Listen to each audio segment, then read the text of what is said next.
നമസ്കാരം. S V ജേണലിലേക്ക് ഒരിക്കൽ കൂടി സ്വാഗതം. എപ്പോഴും പറയാറുള്ളത് പോലെ തന്നെ നമ്മുടെ വീഡിയോയുമായി ബന്ധപ്പെട്ടിട്ടുള്ള നിങ്ങളുടെ അഭിപ്രായ വ്യത്യാസങ്ങൾ എല്ലാം കമൻറ്റുകളായി രേഖപ്പെടുത്താൻ മറക്കരുത്. ഇപ്പോൾ ഒരു വലിയ പ്രശ്നം നമ്മുടെ സംസ്ഥാനത്ത് ഇങ്ങനെ വളർന്നു വന്നുകൊണ്ടിരിക്കുകയാണ്. ആ വളരുക എന്ന് പറഞ്ഞാൽ വർഗീയതയല്ല, മറ്റൊരു വിഷയം. അതായത് വയനാട് എന്ന് പറയുന്ന മുണ്ടക്കൈ, ചൂരൽമല ഈ ഭാഗങ്ങളിലൊക്കെ ഉള്ളവർക്ക് എൽസ്റ്റൺ എസ്റ്റേറ്റിൽ കൃത്യമായി കുറച്ച് വീടുകൾ ഒരുങ്ങിക്കൊണ്ടിരിക്കുന്നു. ഈ വീടുകൾ ആര് നിർമ്മിക്കുന്നു എന്നുള്ളതെ സംബന്ധിച്ചാണ് ഇപ്പോൾ പ്രധാനമായും തർക്കം നിലനിൽക്കുന്നത്. പിതൃത്വം ഏറ്റെടുക്കാൻ ഇതിനു വേണ്ടിയിട്ട് ഇപ്പോൾ ചില ആൾക്കാർ വലിയ ശക്തമായി ശ്രമിച്ചുകൊണ്ടിരിക്കുന്നു എന്നുള്ളതാണ്. ഇവിടെ ഇതുവരെ ആർക്കും അതിനെക്കുറിച്ച് പറയുകയും വേണ്ട, പലരും അതിനെക്കുറിച്ച് കുറ്റം പറയുകയും ചെയ്തു എന്നുള്ളതാണ്. എന്തിനാണ് ഇത്രയും തുക മുടക്കി അവിടെ വീട് വെക്കുന്നത്? ആ വീടിന് ഇത്ര തുക മുടക്കേണ്ട ആവശ്യമുണ്ടായിരുന്നു. CMDRF എന്ന് പറയുന്ന ഒരു പദ്ധതിയിലേക്ക് ₹1 പോലും കൊടുക്കാൻ പാടില്ല. ഞങ്ങൾക്ക് ഞങ്ങളുടേതായ സംവിധാനങ്ങളുണ്ട്. ആ സംവിധാനത്തിലൂടെ ഞങ്ങൾ പണപ്പിരിവ് നടത്തി ഈ ദുരിതബാധിതർക്കായി വേണ്ടത് ചെയ്തു കൊടുക്കാമെന്ന് പറഞ്ഞ ഒരു പഴയ KPCC അധ്യക്ഷൻ നമുക്കുണ്ടായിരുന്നു. ആ അധ്യക്ഷൻ്റെ പേര് K. സുധാകരൻ എന്നായിരുന്നു, നമുക്കറിയാം. അപ്പോൾ ഇങ്ങനെയെല്ലാം വ്യാജ പ്രചരണങ്ങൾ, അല്ലെങ്കിൽ ഒരു വ്യാജ പ്രചരണം എന്ന് പറയാൻ പറ്റില്ല, കുപ്രചരണങ്ങൾ നടത്തിക്കൊണ്ട് ഞങ്ങൾ എന്തൊക്കെയോ ഇവിടെ ചെയ്തു കൂട്ടാൻ പോകുന്നു. അതുകൊണ്ട് മുഖ്യമന്ത്രിയുടെ ദുരിതാശ്വാസ നിധിയിലേക്ക് CMDRFിലേക്ക് ₹1 പോലും ആരും കൊടുക്കാൻ പാടില്ല. അന്ന് രമേശ് ചെന്നിത്തല പൈസ കൊടുക്കാൻ തയ്യാറായപ്പോൾ രമേശ് ചെന്നിത്തലയുടെ വിശദീകരണം ആവശ്യപ്പെട്ട KPCC വരെ നമുക്കറിയാം. എന്നിട്ടിപ്പോൾ അവിടെ ഏകദേശം 200ഓളം വീടുകൾ ഈ വരുന്ന ഫെബ്രുവരി മാസത്തോടു കൂടി കൊടുക്കാനാണ് സർക്കാർ ഉദ്ദേശിക്കുന്നത്. അവിടെ വലിയൊരു ടൗൺഷിപ്പ് പദ്ധതിയാണ്. ഇതെല്ലാം നമുക്കറിയാവുന്ന കാര്യമാണ്. വലിയൊരു ടൗൺഷിപ്പ് പദ്ധതിയാണ് സംസ്ഥാന സർക്കാർ അവിടെ ഉദ്ദേശിക്കുന്നത്. അപ്പോൾ ഇങ്ങനെ ഇത്രയും വലിയൊരു പദ്ധതി അവിടെ ഉദ്ഘാടനത്തിനൊക്കെ തയ്യാറെടുക്കുമ്പോൾ, വീടിൻ്റെ താക്കോൽദാനം വരെ എത്തി നിൽക്കുമ്പോൾ പലരും ഞാനാണ് ഇതിൻ്റെ തന്ത എന്ന് പറഞ്ഞുകൊണ്ട് ചില ആൾക്കാർ ഗർഭം ഏറ്റെടുക്കാൻ വരുന്നത് പോലെ പലരും വരുന്നുണ്ട് എന്നുള്ളതാണ് യാഥാർത്ഥ്യം. അതിൽ ആദ്യം തന്നെ നമ്മൾ പറയേണ്ടത് നമ്മുടെ UDF തന്നെയാണ്. T. സിദ്ദിഖ് അടക്കമുള്ളവർ അവിടെ വരികയും ഞാനൊക്കെ ഇവിടെ എന്തോ കാണിച്ചു കൂട്ടി, ഞാൻ അവിടെ പൈസ കൊടുത്തിട്ടുണ്ട്, എൻ്റെ കൂടി പണമാണ് അവിടെ കിടക്കുന്നത് എന്നൊക്കെയുള്ള പ്രചരണങ്ങളുമായി ഇവർ നിരന്തരം ഈ പറയുന്ന എൽസ്റ്റൺ എസ്റ്റേറ്റിൽ കയറി ഇറങ്ങിക്കൊണ്ടിരിക്കുക. നല്ലതാണ്. T. സിദ്ദിഖ് തെരഞ്ഞെടുപ്പ് സമയത്തെങ്കിലും അല്ലെങ്കിൽ തെരഞ്ഞെടുപ്പിന് മുന്നോടിയായിട്ടെങ്കിലും എൽസ്റ്റൺ എസ്റ്റേറ്റിലും അവിടുത്തെ പണികൾ അല്ലെങ്കിൽ നിർമ്മാണ പ്രവർത്തനങ്ങൾ ഇതുവരെ ആയി എന്നുള്ളതിനെക്കുറിച്ച് അന്വേഷിക്കാനും പോയതിൽ നമുക്ക് സന്തോഷം മാത്രമേ ഉള്ളൂ. നല്ല കാര്യമാണ്. ഒരു ജനപ്രതിനിധിയായാൽ അങ്ങനെ വേണം. എന്നിട്ടാണ് എന്തെല്ലാം നുണപ്രചരണങ്ങളാണ് പറയുന്നത്. ഞങ്ങൾ പണം കൊടുത്തു, ഞങ്ങൾ അങ്ങനെ പറഞ്ഞിട്ടില്ല. കഴിഞ്ഞ ദിവസം VD സതീശൻ പറയുന്നത് കേട്ടു, ഞങ്ങളങ്ങനെ പറഞ്ഞിട്ടേ ഇല്ല എന്നാണ് പറഞ്ഞത്. ഏതോ ഒരു സിനിമയ്ക്കകത്ത് നെടുമുടി വേണു പറയുന്ന അതേ രീതിയിൽ തന്നെയാണ് VD സതീശൻ അത് പറഞ്ഞതെന്ന് നോക്കാം. എന്നിട്ട് VD സതീശൻ അവർ നിർമ്മിക്കാൻ പോകുന്ന, എനിക്കത് കുന്നമ്പറ്റയോ മറ്റോ ആണ്, അവർ സ്ഥലം ഏറ്റെടുത്ത് അവിടെ നിർമ്മാണ പ്രവർത്തനങ്ങൾ തുടങ്ങാൻ പോകുന്നു. അവർ 300 വീടുകൾ വെച്ചു കൊടുക്കുന്നു. നമുക്കറിയാം അവിടെ വയനാടിനെ സംബന്ധിച്ചിടത്തോളം 400 ചില്ലുവാനം വീടുകളുടെ ആവശ്യമേ ഉള്ളൂ. ഇപ്പം തന്നെ ഏകദേശം 451 വീടുകളുടെ നിർമ്മാണമാണ് അവിടെ പുരോഗമിച്ചുകൊണ്ടിരിക്കുന്നത്. നമ്മൾ നേരത്തെ ഞാൻ പറഞ്ഞിട്ടുണ്ട്, രാത്രിയെന്നോ പകലെന്നോ വ്യത്യാസമില്ലാതെ 1500-ലധികം തൊഴിലാളികളാണ് അവിടെ കിടന്ന് പെടാപ്പാട് വിട്ടുകൊണ്ടിരിക്കുന്നത് എന്നർത്ഥം. അപ്പോൾ അങ്ങനെ നിർമ്മാണ പ്രവർത്തനങ്ങളും നിർമ്മാണ ജോലികളുമെല്ലാം ത്വരിതഗതിയിൽ നടന്നുകൊണ്ടിരിക്കുന്ന ഒരു പ്രദേശമാണത്. അപ്പോൾ അതുകൊണ്ട് തന്നെ എത്രയും പെട്ടെന്ന് ഇത് ഞങ്ങളുടേതാണ്, ഞങ്ങൾക്കൂടെ അവകാശപ്പെട്ടതാണ്, ഉദ്ഘാടനത്തിന് ഞങ്ങളെല്ലാവരും വേണം, താക്കോൽദാനം നടത്തുന്നത് VD സതീശനായിരിക്കും എന്ന് പറഞ്ഞുകൊണ്ട് ഒരു കൂട്ടർ അവിടെ എത്തി നിൽക്കുന്ന ഒരു സാഹചര്യവുമുണ്ട്. അതിൽ കുറച്ചുപേരൊക്കെ പണം കൊടുത്തിട്ടുണ്ട് കേട്ടോ, പറയുന്നില്ല ആരൊക്കെ. പിന്നെ അതോടൊപ്പം തന്നെ കർണാടകയിൽ നിന്നുള്ള കോൺഗ്രസ്, അതായത് കർണാടക കോൺഗ്രസ് അല്ല, കർണാടക സർക്കാർ, അതായത് നമ്മുടെ സിദ്ധരാമയ്യയുടെ സർക്കാർ 20 കോടി വാഗ്ദാനം ചെയ്തു. അത് മുഖ്യമന്ത്രിക്ക് തുക കൈമാറിയിട്ടുണ്ട്. അപ്പോൾ കോൺഗ്രസിന് കൂടി അവകാശപ്പെട്ട വീടുകളാണ് വെച്ചുകൊണ്ടിരിക്കുന്നത്. ശരി, അങ്ങനെയാണെങ്കിൽ നമ്മുടെ കേരളത്തിൽ ഏകദേശം 700 ചില്ലുവാനം കോടി രൂപയാണ് CMDRF എന്ന് പറയുന്ന മുഖ്യമന്ത്രിയുടെ ദുരിതാശ്വാസ നിധിയിലേക്ക് വന്നിരിക്കുന്നത്. ഇതിൽ പലർക്കും അതിനകത്ത് അവകാശമുണ്ട്. കാരണം നമ്മുടെ കേരളത്തിലുള്ള പല ആളുകളും അവരുടെ ദൈനംദിന ജീവിതത്തിൽ നിന്ന് അല്ലെങ്കിൽ അവർ അധ്വാനിക്കുന്നതിൽ നിന്ന് ഒരു വിഹിതമെടുത്ത് CMDRFിലേക്ക് നൽകിയിട്ടുണ്ട്. അപ്പോൾ അങ്ങനെയുള്ള സാഹചര്യത്തിൽ ആ വീടിൻ്റെ യഥാർത്ഥ അവകാശികളാണ് ഞങ്ങൾ എന്ന് പറഞ്ഞുകൊണ്ട് ഞങ്ങളുടെ പേര് കൂടി പ്രസിദ്ധീകരിക്കണമെന്ന് ആവശ്യപ്പെട്ടുകൊണ്ട് ഈ കോടിക്കണക്കിന് രൂപ തന്നവർ വന്നു കഴിഞ്ഞുള്ള അവസ്ഥയൊന്ന് ആലോചിച്ച് നോക്കുകയെ. എന്തായിരിക്കും അവിടെ ഉണ്ടാകാൻ പോകുന്ന ഭീകരമായ അവസ്ഥ? ഉദ്ഘാടന ചടങ്ങിൽ അവരെ കൂടി പങ്കെടുപ്പിക്കണമെന്ന് വല്ലതും പറഞ്ഞു കഴിഞ്ഞാൽ തീർന്നില്ലേ കഥ? അപ്പോൾ അങ്ങനെയാണ് ഇവരുടെ വാദങ്ങൾ എന്ന് നമുക്കറിയാം, UDF ഉയർത്തിക്കൊണ്ടിരിക്കുന്ന വാദം. ഇനി മറ്റൊരു ആളുണ്ട്, അതായത് പ്രശാന്ത് മലവയൽ എന്ന് പറയുന്ന അവിടുത്തെ BJPയുടെ ജില്ലാ അധ്യക്ഷൻ. ആ BJPയുടെ ജില്ലാ അധ്യക്ഷൻ ഒറ്റ ഒരു ആവശ്യമേ ഉള്ളൂ, ഈ ടൗൺഷിപ്പിൻ്റെ ഉദ്ഘാടന കർമ്മം പ്രധാനമന്ത്രി നരേന്ദ്രമോദി നിർവഹിക്കണം. വല്ലാത്ത സോക്കേട് തന്നെ. പ്രധാനമന്ത്രി നരേന്ദ്രമോദിയെ കൊണ്ടേ ഉദ്ഘാടിപ്പിക്കൂ. കാരണം എന്താണ്? അവിടെ ദേശീയ ദുരന്ത നിവാരണ അതോറിറ്റി അടക്കമുള്ള ആളുകൾ കേന്ദ്രത്തിൽ നിന്ന് ലഭിച്ച കോടിക്കണക്കിന് രൂപ കൊണ്ടാണ് നമ്മൾ കേരളം ഈ ടൗൺഷിപ്പ് പദ്ധതി പൂർത്തിയാക്കുന്നത്. അതുകൊണ്ട് പ്രധാനമന്ത്രി തന്നെ വന്ന് ഉദ്ഘാടനം നടത്തിയിരിക്കണം. ഈ ബി ജെ പിക്കാരെ നമുക്കറിയാമല്ലോ. ഈ ബി ജെ പിക്കാരും ഇതേപോലെ തന്നെ പറഞ്ഞു പരത്തിയതാ. അതായത് മുഖ്യമന്ത്രിയുടെ ദുരിതാശ്വാസ നിധിയിലേക്ക് 10 പൈസ ഇട്ട് പോയേക്കരുത് എന്ന് ഈ നാട് മുഴുവൻ നടന്ന് വ്യാപകമായി പ്രചരിപ്പിച്ച ഒരാളാണ്. കാരണം എന്താ, ഇത് മുഖ്യമന്ത്രി പിണറായി വിജയനും വീണ വിജയനും പിന്നെ മന്ത്രി മുഹമ്മദ് റിയാസും കൂടെ എടുത്ത് തലേ ചുമന്നുകൊണ്ട് പോവുമെന്നാണ് പറയുന്നത്.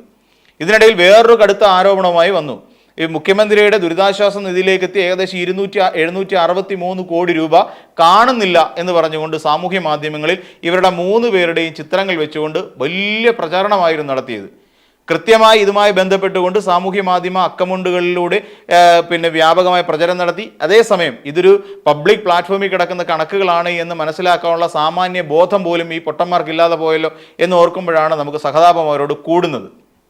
എന്നാൽ യഥാർത്ഥ കണക്കുകളും ചിത്രങ്ങളും ഒക്കെ പുറത്തേക്ക് വന്നിട്ടുണ്ട്. അതിൽ നിന്ന് എത്ര കോടി രൂപ ഇതുവരെ വിനിയോഗിച്ചിട്ടുണ്ട്, അത് എന്തെല്ലാം കാര്യത്തിനാണ് എന്നതടക്കമുള്ള ഒരു സോഷ്യൽ ഓഡിറ്റിങ്ങിന് വിധേയമാക്കാൻ കഴിയുന്ന തരത്തിൽ അതിലെ കണക്കുകളെല്ലാം കൊടുത്തിട്ടുണ്ട് എന്നുള്ള വസ്തുത ഇങ്ങനെ നിലനിൽക്കുകയാണ്.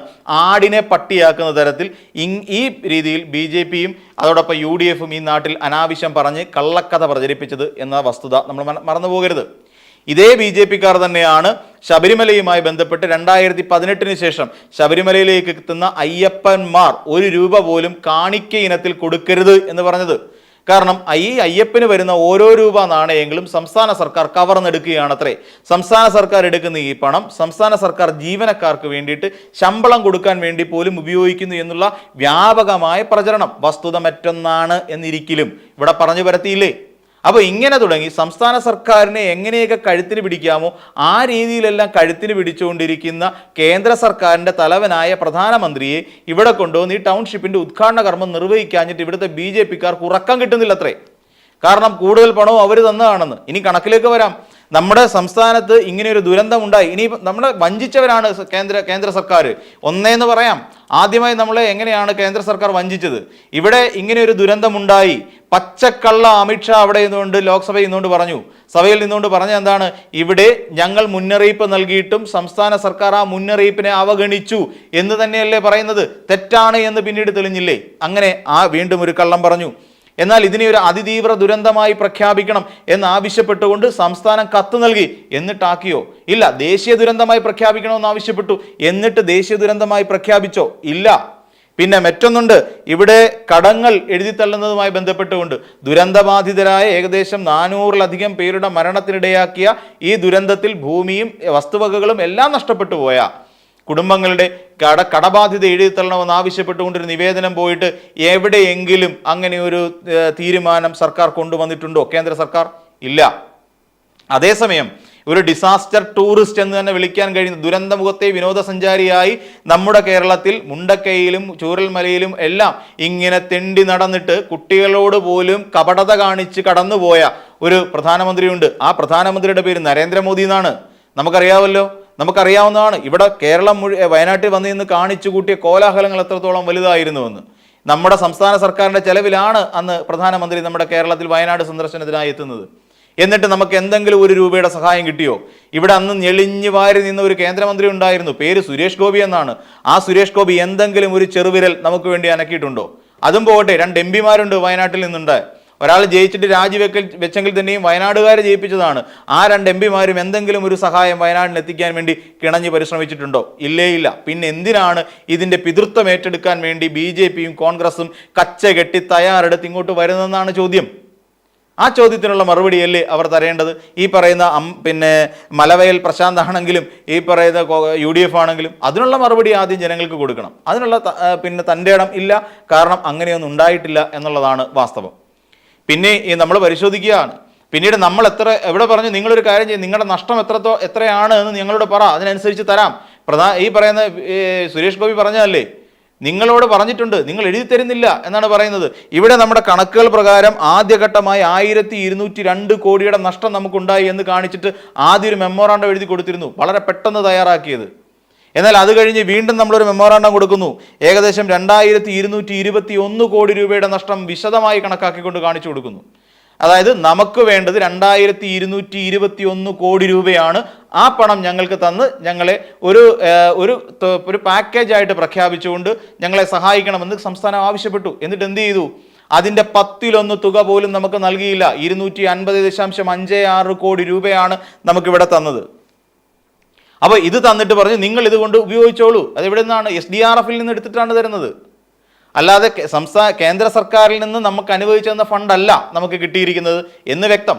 അപ്പോഴും 250.56 കോടി. ഇനി ചിലർ പറയുന്നുണ്ട് 560 കോടി 526 കോടി നിങ്ങൾക്ക് വേറെ തന്നല്ലോ എന്ന്. ആ 526 കോടി നമുക്ക് തന്നത് എങ്ങനെയാണ്? വീണ്ടും പറഞ്ഞു ഇത് പറ്റില്ല എന്ന് പറഞ്ഞു. കാര്യം നമ്മൾ ആവശ്യപ്പെട്ടത് ഏകദേശം 2229 കോടി രൂപയാണെങ്കിൽ നമുക്ക് തന്നത് വെറും 250.56 കോടി രൂപ മാത്രം. ഇത് കൂടാതെ 526 കോടി രൂപ നമുക്ക് വായ്പയായിട്ട് തന്നു. അതായത് കടമായിട്ട് നമുക്ക് തന്നു. നിങ്ങൾ പണിയെല്ലാം തീർത്തോളൂ, എന്നിട്ട് അത് കഴിഞ്ഞിട്ട് ഈ പണം ഞങ്ങൾക്ക് തിരിച്ചടയ്ക്കണം, ഈ 526 കോടി രൂപ. അപ്പോൾ നമ്മുടെ കൈക്ക് കേന്ദ്രത്തിലേക്ക് തിരിച്ചടയ്ക്കാൻ നമുക്കുള്ള ബാധ്യതയായി ഒരു 526 കോടി രൂപ കൂടിയുണ്ട് നമ്മുടെ കയ്യിൽ. അപ്പോൾ ഇതും കൂടെ എടുത്തിട്ടാണ് നമ്മളിപ്പോൾ ഈ ടൗൺഷിപ്പിലേക്ക് പോകുന്നത്. ടൗൺഷിപ്പ് എന്ന് പറഞ്ഞാൽ നമ്മൾ വളരെ ലളിതമായി കാണരുത്. 10 വീട് വെച്ച് കൊടുക്കുന്നത് 400 വീട് വെച്ച് കൊടുക്കുന്നതല്ല ടൗൺഷിപ്പ്. അവിടെ എന്തെല്ലാം അവിടുത്തെ ഡ്രെയിനേജ് സംവിധാനം പോലും അവിടെ ഉണ്ടാക്കേണ്ടതുണ്ട്. ഓടകൾ നിർമ്മിക്കണം, അവിടുത്തെ ഇലക്ട്രിഫിക്കേഷൻ നമ്മൾ നോക്കണം, കെട്ടിടങ്ങൾ എന്ന് വേണ്ട സകലമാന കാര്യങ്ങൾ. നമുക്കെല്ലാവർക്കും അറിയാമല്ലോ, ഒരു വീടിന് പെയിന്റിംഗ് വർക്കുകൾക്ക് മാത്രമായി എത്ര രൂപ ചിലവാകുമെന്ന് അറിയാവുന്നവരാണ് നമ്മൾ കേരളീയർ. അല്ല, നമുക്ക് എല്ലാവർക്കും അറിയാതെ ആണെങ്കിൽ എടുത്തു കഴിയുമ്പോൾ എത്ര കൊടുക്കേണ്ടി വരുമെന്ന്. അപ്പോൾ ഇത്രയും ചെലവുകൾ നമ്മുടെ സംസ്ഥാന സർക്കാരിനുണ്ട് എന്നിരിക്കലും നമ്മുടെ സംസ്ഥാനത്തെ കണ്ണടച്ച് പറ്റിച്ചവരാണ് കേന്ദ്ര സർക്കാർ. അപ്പോൾ ഇതിൻ്റെ നമുക്ക് ഇപ്പം നമ്മുടെ വീട്ടിലേക്ക് ഒരാൾ കടമായിട്ട് കുറച്ച് പണം തരുന്നു. കുറേ പണം നമുക്ക് കടമായി തന്നിട്ട് ആ കടമായി നമ്മൾ തന്ന പിന്നെ എന്തിനു വേണ്ടിയിട്ടാണോ നമ്മൾ കടമായി തന്നത്? കാറ് വാങ്ങാനായിരിക്കും. നമുക്ക് ചിലപ്പോൾ ഒരു 2 ലക്ഷം രൂപ ഒരാൾ നമുക്ക് കടം നൽകുന്നു എന്ന് പറഞ്ഞിട്ട് നമ്മൾ ആ 2 ലക്ഷം അല്ല 5 ലക്ഷം രൂപ കൊടുത്ത് നമ്മളൊരു കാറ് വാങ്ങുന്നു. ആ കാറ് വാങ്ങിയാൽ അതിൻ്റെ ഓണർഷിപ്പ് അയാൾക്ക് കൊടുക്കേണ്ട ആവശ്യമുണ്ടോ? നമുക്ക് കടം തന്ന വ്യക്തിക്ക് അതിൻ്റെ ഓണർഷിപ്പ് കൊടുക്കേണ്ട ആവശ്യമുണ്ടോ? ആവശ്യമേ ഇല്ല. അങ്ങനെ ഒരു ആവശ്യം വരുന്നില്ല. കാര്യം എന്താണ്? നമ്മൾ ആ കടം തിരിച്ചു കൊടുക്കേണ്ടതാണ്. അപ്പോൾ അതുകൊണ്ട് ഓണർഷിപ്പ് കൊടുക്കേണ്ട ആവശ്യമില്ലല്ലോ. ഇപ്പം അതുകൊണ്ട് കാർ ആദ്യമായി ഓടിക്കേണ്ടത് എനിക്ക് പണം കടം തന്ന വ്യക്തിയാണോ? അല്ല. നമ്മൾ ഫിനാൻസിലൊക്കെ വാഹനം എടുക്കുന്ന ആൾക്കാരാണ്. ഫിനാൻസിൽ വാഹനം എടുത്തു കഴിയുമ്പോൾ ആ വാഹനത്തിന് അവിടുത്തെ ഫിനാൻസ് മാനേജർ വന്നിട്ടാണോ നമുക്ക് കാറ് ഫസ്റ്റ് താക്കോൽ മേടിച്ചിട്ട് വണ്ടി എടുത്തു തരുന്നത്? അല്ല. അത്രയേ ഉള്ളൂ. സംഭവം സിമ്പിളാണ്. അത്ര കാര്യം ഇവിടെ നടന്നിട്ടുള്ളൂ. 526 കോടി രൂപ നമുക്ക് തരുന്നു. ഈ 526 കോടി രൂപ കൊണ്ട് നമ്മൾ ടൗൺഷിപ്പ് നിർമ്മിക്കുന്നു. ഈ ടൗൺഷിപ്പിൻ്റെ ഒരു കാരണവശാലും നരേന്ദ്രമോദിയെ കൊണ്ട് ഉദ്ഘാടനം ചെയ്യിക്കേണ്ട ആവശ്യമില്ല. പക്ഷേ അതാണ് ഞാൻ തുടക്കത്തിൽ തന്നെ സൂചിപ്പിച്ചത്. ഒരു വലിയ പദ്ധതി ഉണ്ടായി കഴിയുമ്പോൾ അതിൻ്റെ തന്തപ്പടിസ്ഥാനം ഏറ്റെടുക്കാൻ വേണ്ടി കുറേ എണ്ണം കച്ചകെട്ടി ഇറങ്ങിയിട്ടുണ്ട്. അവർ 2 പേരാണ് ഈ പറയുന്ന UDF ആണെങ്കിലും BJP ആണെങ്കിലും. അപ്പോൾ കുട്ടികളെ പോലും ഇവിടെ വന്ന് പറ്റിച്ചിട്ട് പോയൊരു കപടനായ ഒരു പ്രധാനമന്ത്രിയാണ് നരേന്ദ്രമോദി എന്ന് നമുക്ക് തുറന്ന് സമ്മതിക്കേണ്ടി വരും. ഈ പറയുന്ന സുരേഷ് ഗോപിക്കടക്കം. സുരേഷ് ഗോപിയോട് ചോദിച്ചപ്പോൾ എന്തുവാ, നിങ്ങളുടെ സർക്കാരിനോട് എഴുതി തരാൻ പറഞ്ഞൊക്കെ എഴുതി തന്നായിരുന്നോ എന്നാണ് സുരേഷ് ഗോപി ചോദിച്ചത്. പക്ഷേ കൃത്യമായ കണക്കുകൾ വെച്ച് കൊടുത്തിരുന്നു. അതേസമയം അസമിന് കൊടുത്തിരിക്കുന്നു 1200-ലധികം കോടി രൂപ. കാരണം എന്താ? അവിടെ ഭരിക്കുന്നത് BJP ആണ്. അപ്പോൾ BJP ഭരിക്കുന്ന സംസ്ഥാനങ്ങൾക്ക് മാത്രം കൂടുതൽ തുക അനുവദിക്കുകയും BJP ഇതര സർക്കാരുകൾ ഭരിക്കുന്ന സ്ഥലങ്ങളെ തഴഞ്ഞു കളയുകയും ചെയ്യുന്ന ഒരു സമീപനം നടത്തിക്കൊണ്ടിരിക്കുന്ന ഒരു കേന്ദ്ര സർക്കാരിൻ്റെ മുന്നിൽ മുട്ടുമടക്കി വളഞ്ഞു കുത്തി നിൽക്കേണ്ട ആവശ്യം തൽക്കാലം നമ്മുടെ സംസ്ഥാനത്തിനില്ല. ആ സംസ്ഥാനത്തിൻ്റെ ഒറ്റ ചങ്കൂറ്റം കൊണ്ട് മാത്രമാണ് നമുക്ക് ഇന്നിപ്പോൾ ടൗൺഷിപ്പ് ഫെബ്രുവരിയോടുകൂടി ആദ്യഘട്ട വീടുകൾ നമുക്ക് നൽകാൻ സാധിക്കുന്നത്. വരും ദിവസങ്ങളിൽ പൂർണ്ണമായി നമ്മൾ വീട് നൽകി കഴിയുകയും ചെയ്യും. പിന്നെ അല്ലേ അടുത്ത ചോദ്യം വരുന്നത്, കോൺഗ്രസ് പിന്നെന്തിനാണ് 3-3.5 ഏക്കർ അവിടെ കുന്നമ്പറ്റയിൽ മേടിച്ചിട്ടേക്കുന്നതെന്ന്. അതവരെന്ത് വേണോ ചെയ്യോട്ടെ. ചിലപ്പോൾ ഇതെല്ലാം കൂടെ വൃത്തിയായി കഴിയുമ്പോൾ വേണമെന്നുണ്ടെങ്കിൽ കോൺഗ്രസ്സുകാർ കുറച്ച് കാപ്പി ഇറക്കിയിടാം. കാപ്പി കൃഷി വേണമെങ്കിൽ നടത്താം. അല്ലെന്നുണ്ടെങ്കിൽ ഈ പറയുന്ന ടി സിദ്ദിഖിനോ അതുപോലെ കുറേ കമ്മീഷൻ അടിക്കുന്ന കുറേ നേതാക്കന്മാരുണ്ടല്ലോ കോൺഗ്രസിൽ, അവർക്ക് റിയൽ എസ്റ്റേറ്റ് പദ്ധതിയുമായിട്ട് മുന്നോട്ട് പോവുകയും ചെയ്യാം എന്നുള്ളതാണ് ഇപ്പോൾ നിലവിൽ കോൺഗ്രസിൻ്റെ ഒരവസ്ഥ. അപ്പോൾ എന്തായാലും പ്രശാന്ത് മലവേൽ വിചാരിക്കുന്ന പോലെ പ്രധാനമന്ത്രി നരേന്ദ്രമോദി വന്ന് ഇത് ഉദ്ഘാടിക്കുകയൊന്നുമില്ല. കാരണം അതിനകത്ത് എങ്ങനെ ഉദ്ഘാടിക്കണമെങ്കിൽ അതിനകത്ത് എന്തെങ്കിലും ഒരു എളിയ സംഭാവനയെങ്കിലും സർക്കാരിൻ്റെതായി ഉണ്ടാവണമെന്ന് മാത്രം പ്രശാന്ത് ഒന്ന് ഓർത്തിരിക്കുക എന്നുള്ളതാണ്. അപ്പോൾ മറ്റൊരു വീഡിയോയുമായി നമുക്ക് വീണ്ടും കാണാം.